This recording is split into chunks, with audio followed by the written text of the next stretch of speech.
Hello friends, घरच्या tasty खाण्यामध्ये तुमचं खूप खूप मनापासून स्वागत आहे। आज आपण कॉर्न पकोडा रेसिपी बघणार आहोत। तर ही रेसिपी खायला तर चटपटी आणि खूपच छान लागते, पण तेवढीच बनवायला सुद्धा सोपी आहे। बिलकुल वेळ लागत नाही, पटकन बनून तयार होते, एवढी सोपी ही रेसिपी आहे। खूप जास्त पाऊस पडतोय आणि अशा वेळेस तर काहीतरी चटपटा खायचं मन होतेच, तर तशा वेळेला तुम्ही ही रेसिपी नक्की ट्राय करा। खूप सोपी आहे, पटकन बनून तयार होते। तर चला आपण पण पटकन बनवूया। त्याच्यासाठी ते मी 2 स्वीट कॉर्न घेतलेला आहे आणि त्याला अशा प्रकारे कट करून घ्यायचं आहे। तर तुम्ही कट करूनच घ्या शक्यतो, कारण की ज्यावेळेला आपण तेलामध्ये तळतो ना पकोडे, त्यावेळेला फुटण्याचे खूप चान्सेस असतात। त्यासाठी ना कधीही ज्यावेळेला आपण स्वीट कॉर्नचे पकोडे बनवतो त्यावेळेला अशाच प्रकारे इथे आपल्याला कट करून घ्यायचं आहे व्यवस्थित, म्हणजे ते व्यवस्थित कट होईल आणि त्यानंतर तेलामध्ये आपण ज्यावेळेला पकोडे ॲड करणार त्यावेळेला फुटणार नाही। तर बघा इथे मी थोडे थोडे करून व्यवस्थित पूर्ण कट करून घेतलेला आहे।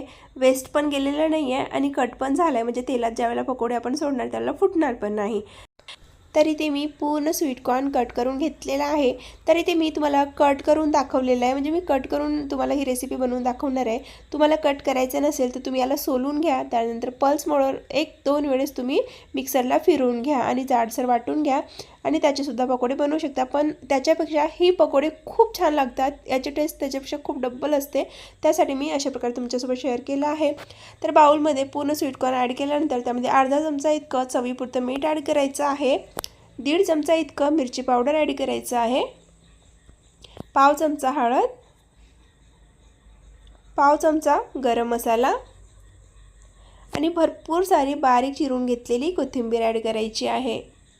इथे 1 कप इतकं मोजून मी बेसन घेतलेलं आहे, याच्यापेक्षा जास्त नाही घ्यायचं आपल्याला। कधी कधी कमी लागू शकतो, जास्तही लागू शकतो, पण थोडंसं कमीच ॲड करायचं, खूप जास्त सुद्धा यामध्ये बेसन आपल्याला ॲड करायचं नाही आहे। तर इथे मी 1 कप मोजून बेसन घेतलेलं आहे आणि थोडं थोडं करून ॲड करणार आहे, म्हणजे आपल्याला समजेल, याची बाइंडिंग समजेल की आपल्याला किती बेसन लागणार आहे। तर काय करायचं, थोडंसं बेसन ॲड करायचं, व्यवस्थित हाताने प्रेस करायचं, म्हणजे अजून आपले स्वीट कॉर्न थोडेसे फुटतील आणि त्याच्यातलं पाणी बाहेर निघेल, तर व्यवस्थित बाइंडिंग येईल। तर बघा थोडं थोडं करून मी ते पूर्ण बेसन ॲड करून घेणार आहे। पहिल्या बॅचमध्ये ॲड केलं, व्यवस्थित त्याला दाबून असं त्याच्यातलं पाणी काढलं आणि व्यवस्थित मिक्स केलं, परत एकदा टाकलं आहे आणि आता उरलेलं पूर्ण बेसन परत एकदा ॲड करून घेणार आहे। तर इथे मला थोडंसं ना मोकळं वाटत आहे, जास्त असं बाइंडिंग आलेली नाही आहे। त्यासाठी ना आता यामध्ये थोडंसं आपल्याला पाणी ॲड करायचं, खूप जास्त नाही, पाणीसुद्धा आपल्याला हातावरच घ्यायचं आहे आणि त्यावर ॲड करायचं आहे। बघा इथे बाइंडिंग व्यवस्थित आलेली नाही आहे, म्हणून यावर मी थोडंसं पाणी असं शिंपडणार आहे, म्हणजे आपल्याला व्यवस्थित बाइंडिंग मिळेल आणि ज्यावेळेस आपण तेलामध्ये आपले पकोडे टाकणार त्यावेळेस ते सुटणार नाही, मोकळे होणार नाही, खूप छान पकोडे बनवून तयार होतात। त्यासाठी थोडंसं पाणी यावर ॲड करायचं आपल्याला। 1 ते 2 चमचा इतकं पाणी मी फक्त इथे ॲड केलेलं आहे, याच्यापेक्षा जास्त पाणी आपल्याला ॲड करायचं नाही आहे। तर पहिलं मी 1 चमचा ॲड केलेला आहे, त्यानंतर परत 1 चमचा इतकं पाणी घेतलेलं आहे आणि परत व्यवस्थित याला मिक्स करून घ्यायचं आहे। आणि इथे आपला मस्तपैकी स्वीट कॉर्न पकोड्याचा बॅटर तयार झालेला आहे, लगेच आपल्याला तळून घ्यायचं आहे। याच्यापेक्षा यामध्ये कोणतेच इन्ग्रेडियंट टाकायची गरज नाही आहे, तुम्ही फक्त घरामध्ये जे रेग्युलर इन्ग्रेडियंट्स वापरता, स्पायसेस वापरता ना, तेच मसाले तुम्ही यामध्ये ॲड करा आणि त्यानंतर हे पकोडे तळा आणि खाऊन बघा, एवढे छान लागतात ना, खूपच मस्त लागतात। तर तुम्ही नेहमी नेहमी कांदा भजी, आलू भजी ते जर करत असाल ना, तर ते सोडा आणि फक्त एकदा स्वीट कॉर्न रेसिपी बनवून बघा, कारण मार्केटमध्ये आता भरपूर प्रमाणामध्ये स्वीट कॉर्न मिळायला लागला आहे।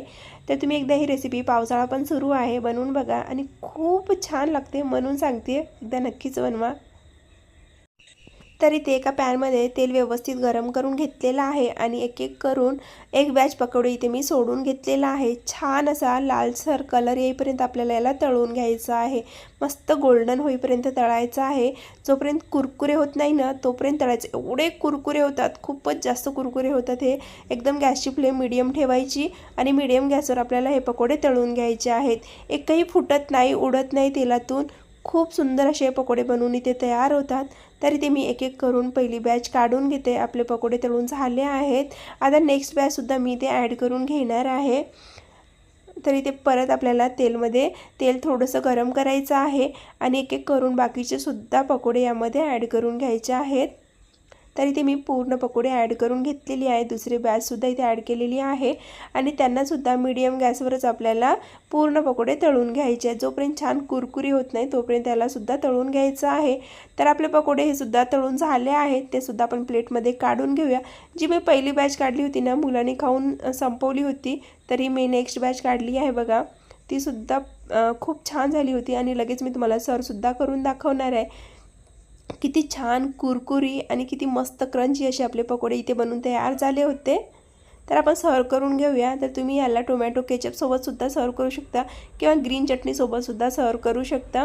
मी सिंपल इथे टोमॅटो केचपसोबतच सर्व केलेलं होतं. तर बघा आपले इथे स्वीटकॉर्न पकोडे बनवून तयार झालेले आहेत. तर तुम्हाला एकदम सिंपल झटपट होणारी आणि कमी साहित्यामध्ये बनवून तयार होणारी ही पकोडा रेसिपी कशी वाटली कमेंट करून नक्की सांगा. आणि जर तुम्हाला माझ्या अशाच नवनवीन रेसिपी आवडत असेल तर चॅनलला सबस्क्राईब करायला विसरू नका. थँक्यू.